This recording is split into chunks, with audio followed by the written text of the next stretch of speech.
जी अस्सलाम वालेकुम जी। आज हम देखेंगे कि सी एस एस सेलेक्टर्स क्या चीज़ होते हैं। ठीक है, C S S element selector basically इसका पूरा नाम है कि कोई भी जो एलिमेंट है सी एस एस का उसको हमने सेलेक्ट किस तरह से करना है सी उसको डिज़ाइन लिखने के लिए। ठीक है, उसका स्पेसिफिक डिज़ाइन लिखने के लिए हमने menu.css की एक फ़ाइल जो है वो लास्ट लेक्चर में क्रिएट की थी।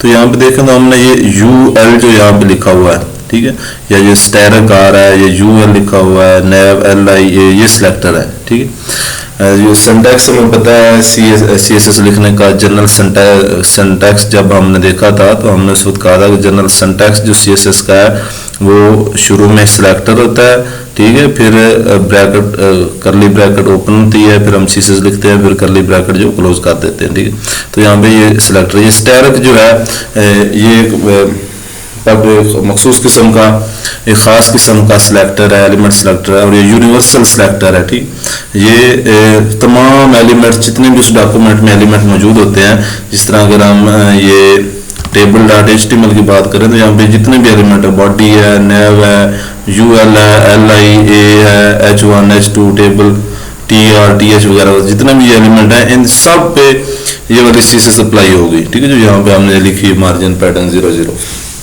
तो इसको यूनिवर्सल सिलेक्टर कहते हैं। ये एक ख़ास किस्म का है। इसके अलावा CSS का सिलेक्टर जो है वो मेनली जो है वो नेम सिलेक्टर होता है, आईडी होता है और क्लास।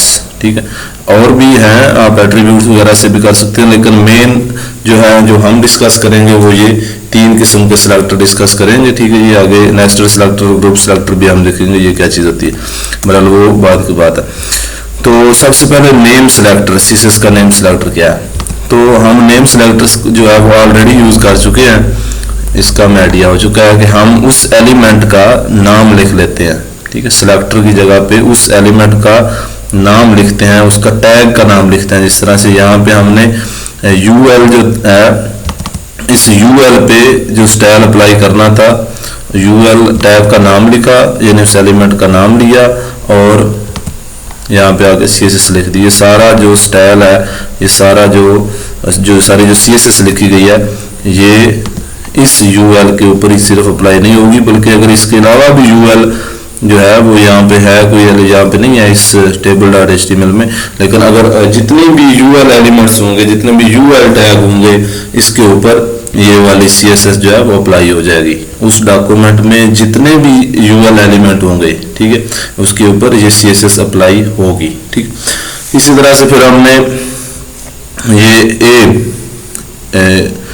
जो है ये सिलेक्टर लिखा, ठीक है, एंकर टैग जिसे हमने कहा था, तो ये हमने CSS अप्लाई करने के लिए ये टैग था। ठीक है, फिर ये इस पे भी अप्लाई होगी, इस पे भी अप्लाई होगी, इस पे भी अप्लाई होगी। ठीक, तो बात करने का मतलब ये है कि जो नेम सिलेक्टर है उसमें हम सिंपली क्या करते हैं, उस टैग का नेम लिखते हैं। ठीक है, और सिलेक्टर के तौर पे उस टैग का नेम लिखते हैं और आगे CSS लिख देते हैं, तो वो टैग पूरे डॉक्यूमेंट में जहां कहीं भी होगा उसके ऊपर वो स्टाइल अप्लाई हो जाएंगे। ठीक है, तो क्या समझ आई यहाँ से ये समझ आती है बात कि जो नेम सिलेक्टर है, CSS सिलेक्टर, यानी कि एलिमेंट्स को बाय नेम सिलेक्ट करना, ठीक, वो हम उस टैग का नाम या उस एलिमेंट का नाम लेते हैं सिलेक्टर के तौर पे और आगे फिर CSS जो है वो लिख लेते हैं, और वो CSS जो हम वहाँ पे लिखते हैं वो जितने भी वो टैग मौजूद होते हैं उस पूरे डॉक्यूमेंट में, उन सारे टैग्स के ऊपर, उन सारे एलिमेंट्स के ऊपर जहाँ कहीं भी वो मौजूद है उसके ऊपर वो CSS अप्लाई हो जाती है। ठीक है, ये तो है नेम सिलेक्टर। अच्छा, तो दूसरा जो है वो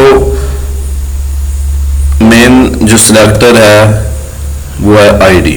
ठीक है, आईडी हम इसके मुताल्लिक बात कर चुके हैं शुरू में जब एट्रीब्यूट्स हम देख रहे थे HTML के, कि आईडी एक एट्रीब्यूट है जो आप किसी भी टैग में लगा सकते हैं। जिस तरह से यहाँ पे ये मैंने लगाया हुआ है, ये nav में, ठीक है, माई nav बार, इसका कुछ भी आप नाम रख सकते हैं।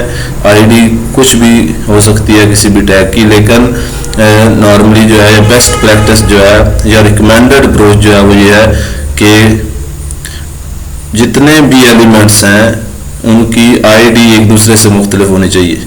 यानी कि आईडी जो है वो एक आईडी जो है वो एक से ज़्यादा एलिमेंट के लिए इस्तेमाल ना की जाए।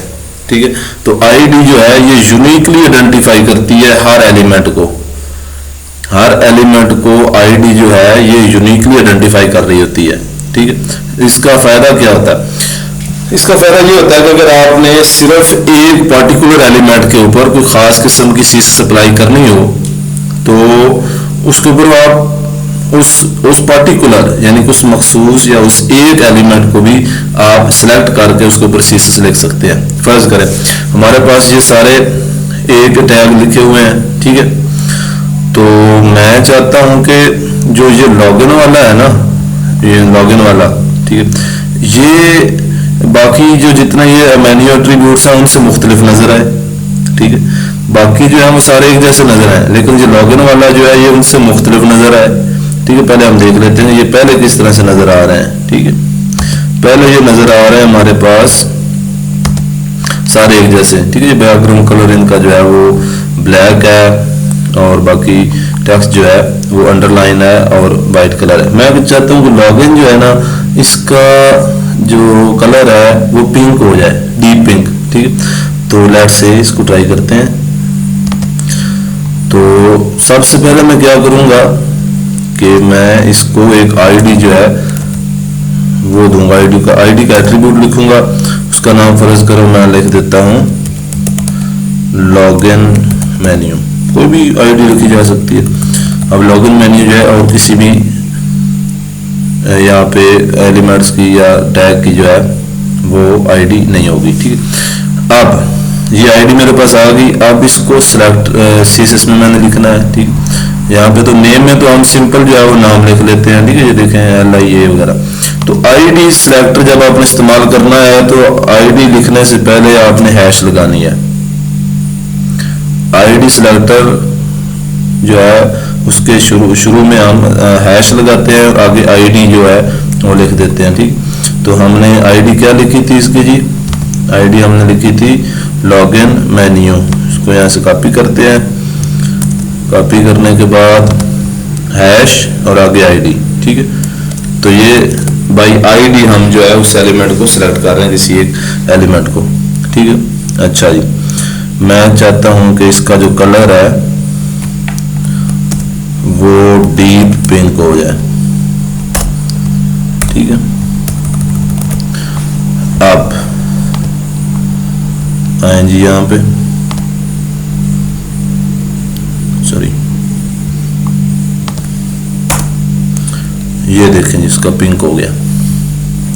बाकी सारे जो है मेन्यू के एलिमेंट्स हैं या मेन्यू के टैब जो है, मेन्यू के लिंक जो है उनका कलर अभी भी वाइट ही है, लेकिन लॉगिन का अकेले का सिर्फ पिंक हो गया है। क्यों है?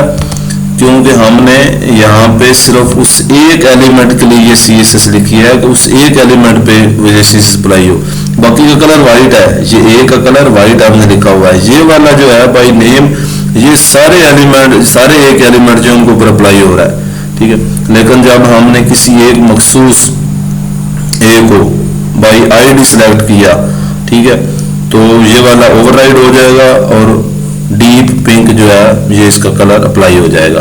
ठीक है, तो इस तरह से ये हमें फायदा होता है बाई आईडी जो है वो हम एलिमेंट्स को या मुख्तलिफ टैग्स को सिलेक्ट कर सकते हैं।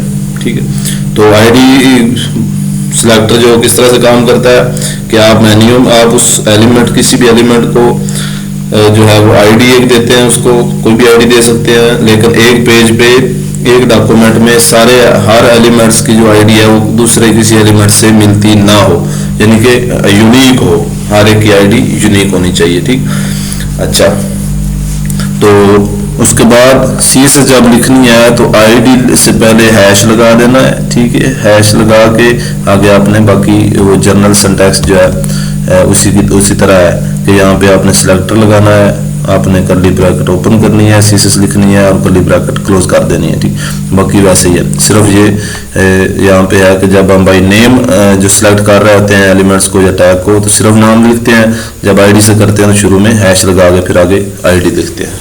ठीक है, तो ये है आईडी सिलेक्टर। सिलेक्टर का फ़ायदा क्या हमें मिला, आईडी सिलेक्टर का फ़ायदा ये हुआ कि चूंकि हर एलिमेंट की आईडी जो है वो यूनिक होती है, ठीक है, तो हम किसी एक स्पेसिफिक एलिमेंट, किसी एक स्पेसिफिक टैग को जाके सिलेक्ट कर सकते हैं और उस एक के लिए कोई ख़ास किस्म के जो CSS जो हम लिखना चाह रहे हैं वो लिख सकते हैं, जैसा कि हमने इस केस में किया कि हमने लॉगिन वाला जो था उसको एक आईडी दी और उसको पिक करके उसका कलर जो है वो कर दिया हमने पिंक, ठीक है।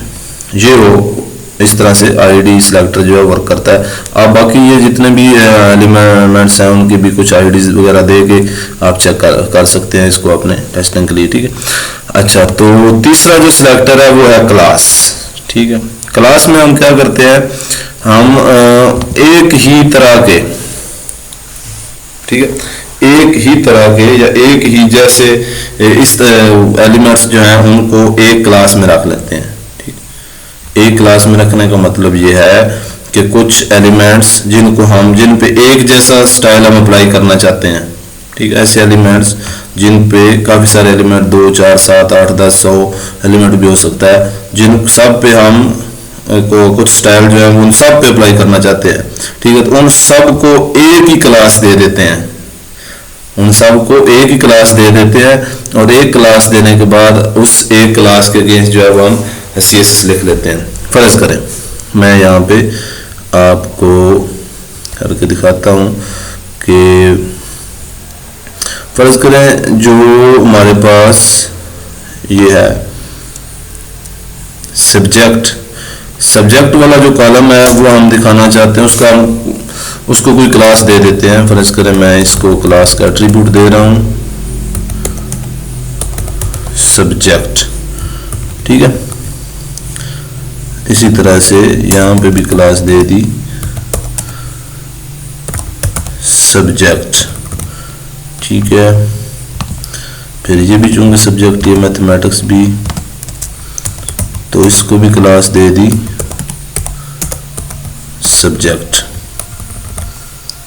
उर्दू भी सब्जेक्ट है एक, इसको भी क्लास दे दी सब्जेक्ट। सबको एक ही क्लास हम दे रहे हैं। इंग्लिश है, इंग्लिश पे भी हम क्लास जो है इसकी भी सब्जेक्ट कर दी कि ये भी कोई सब्जेक्ट है।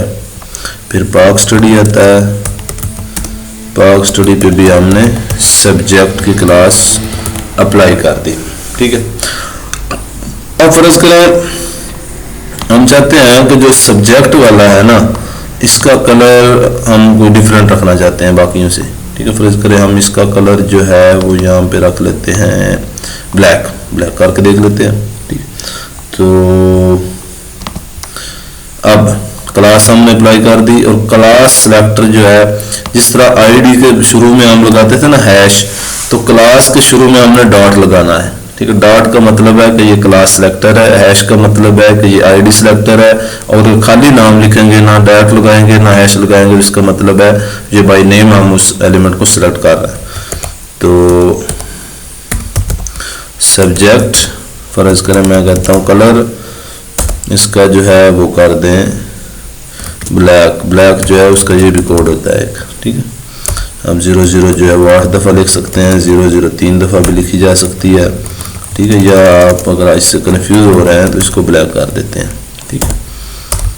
तो अब इसका कलर, अब जिस एलिमेंट के ऊपर सब्जेक्ट की क्लास लगी है उन सब का कलर जो है वो ब्लैक हो जाना चाहिए। ये देखें पूरे कॉलम का जहाँ पे हमने सब्जेक्ट की क्लास लगाई थी उन सारे एलिमेंट्स का कलर जो है वो ब्लैक हो गया।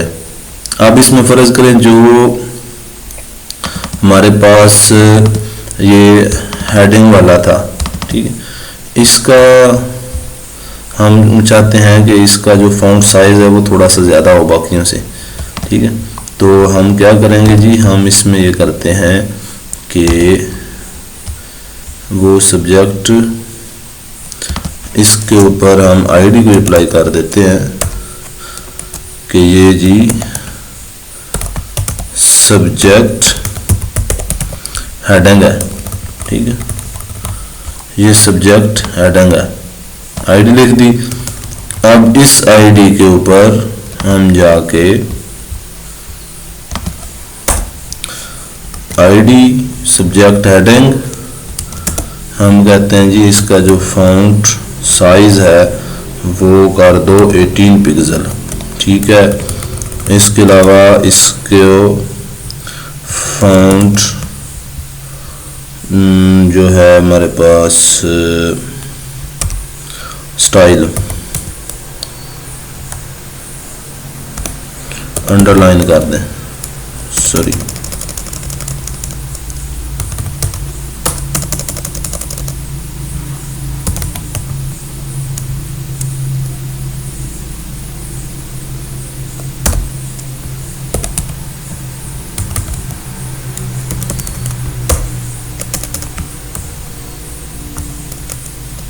चलो बहरहाल इसका हम फॉन्ट जो है वो फिलहाल चेंज कर रहे हैं बाकियों से, ठीक है। तो इसका फॉन्ट आप देखना बड़ा हो गया पहले से, ठीक है। तो ये सिर्फ स्टाइल इस एक के ऊपर अप्लाई हुआ है, बाकी जो हमने क्लास के लिए लिखा था वो इन सब के ऊपर चूंकि सेम क्लास थी तो सबका कलर जो है वो ब्लैक हो गया है, ठीक है। अच्छा जी, उम्मीद है कि ये आपको फ़र्क तीनों में समझ आ गया होगा कि आईडी जो है वो किसी एक यानी पार्टिकुलर या ख़ास एक एलिमेंट को चूज़ करते हैं, आप उसको सिलेक्ट करने के लिए इस्तेमाल होती है, क्योंकि आईडी जो है वो हर एलिमेंट की यूनिक होती है, हर एलिमेंट की दूसरे से मुख्तलिफ होती है। इसलिए जब आप आईडी से लिख रहे होंगे तो डेफिनेटली सिर्फ एक ही एलिमेंट के ऊपर, एक ही टैग के ऊपर वो स्टाइल अप्लाई हो रहा होगा, ठीक है। जब आप क्लास जो है, क्लास किस लिए इस्तेमाल होती है जी, क्लास काफ़ी सारे आप एक जैसे जो एलिमेंट्स हैं जिन ऐसे एलिमेंट्स जिनके ऊपर आप एक तरह की सीएसएस अप्लाई करना चाहते हैं, यानी कुछ स्टाइल हैं वो आप चाहते हैं कि काफ़ी सारे जो एलिमेंट्स हैं उनके ऊपर वो सेम स्टाइल अप्लाई हो जाए, तो आप क्या करते हैं, आप उन सारे एलिमेंट को सेम क्लास दे देते हैं। सेम क्लास देने के बाद उस क्लास सिलेक्टर के ज़रिए से आप सीएसएस लिख लेते हैं और वो सारे एलिमेंट्स के ऊपर अप्लाई हो जाती है जहाँ जहाँ क्लास वो लिखी होती है। हमारे केस में हमने सब्जेक्ट की एक क्लास लगाई थी, जितने भी हमारे सब्जेक्ट वाला कॉलम में वैल्यू आ रही थी उन सब के ऊपर, ठीक है, उन सब के ऊपर हमने सेलेक्ट क्लास लगाई थी और फिर एक लाइन में सीएसएस लिखी है और वो उन सारे एलिमेंट्स के ऊपर अप्लाई हो गई है।